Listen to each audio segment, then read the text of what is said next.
This weekend, music fans and performers are turning the show business world purple. Look how Bruce Springsteen opened his concert in Brooklyn last night.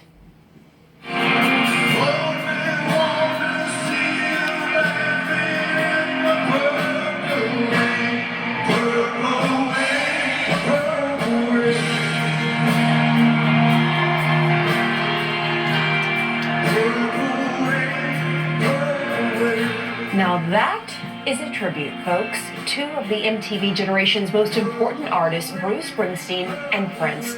Crowds are still gathered outside the musician's home and recording studio right near Minneapolis, sharing their grief the best way they know how, by just being there. And fellow artists also sharing their appreciation of Prince's music. Read this tweet from the co-founder of the Hard Rock Hall of Fame mega band Kiss, Gene Simmons. It cannot be overstated. Prince was the real deal. Rest in peace, Prince. And Gene Simmons joining me now from Los Angeles live. Gene, thank you so much for coming on. I know this is a tremendous loss for you, and you really want to pay tribute to Prince. And you said in that tweet that he was the real deal. What did you mean by that?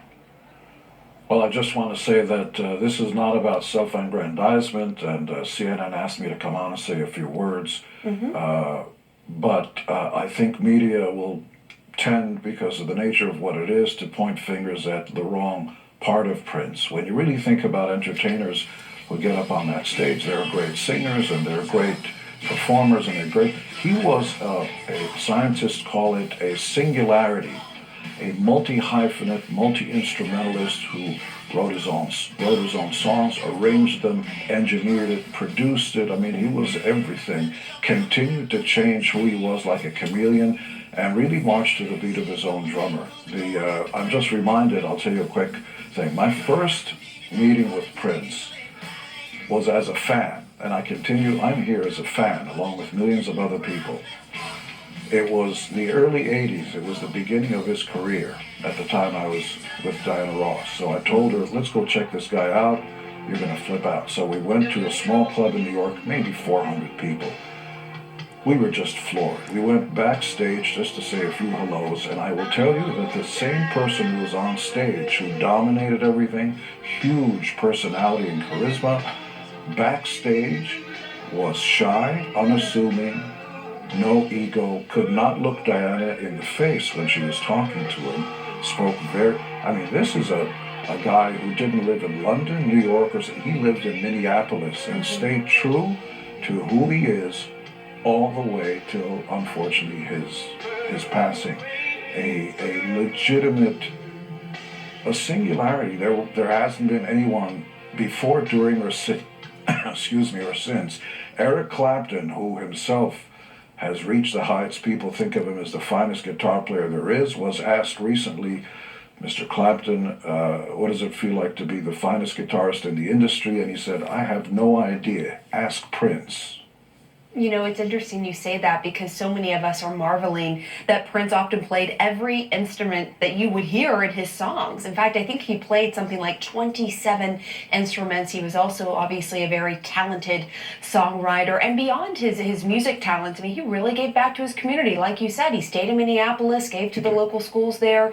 And I love the fact you say that you were a fan of his, someone of your stature, to be such a big fan of Prince. In fact, you played along with him at that legendary performance at the 2004 Rock and Roll Hall of Fame induction ceremony. It's been called the greatest musical moment that show has ever seen. As a fellow guitarist, how special was that performance for you?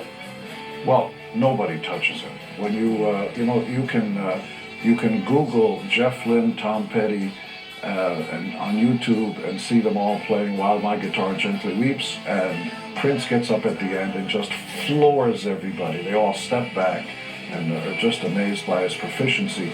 I'm reminded of something else you can bring up on social media. James Brown, no slouch himself, the king of funk, the man himself, calls out Michael Jackson to come up on stage and join him and, sort of pass the baton and all that. Michael comes up and grabs the mic and sings. Everybody's awed. And then James Brown calls up Prince. And before Prince gets up on stage, a 6'5", I assume security guy, starts marching down the aisle, and on his shoulders is Prince. He stole the show before he even got to the stage. Gets up on stage, grabs the mic, and pays homage to Joe Tex and all the great R&B performers before him, does physicality and stuff, then sings, then takes the guitar and just slays everybody, puts the guitar aside, takes off his shirt, and just shames everybody. You know, they all move back and go, wow. This is a very, very unique, I'll say it again, there's just nobody like him. And this year has been so sad with the passing of David Bowie and Merle Haggard, and just one-of-a-kind artist. But in terms of talent, nobody touches this guy.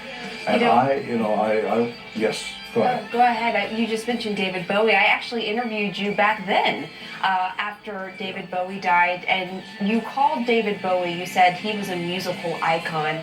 Do you believe that Prince is in that same category? Bigger.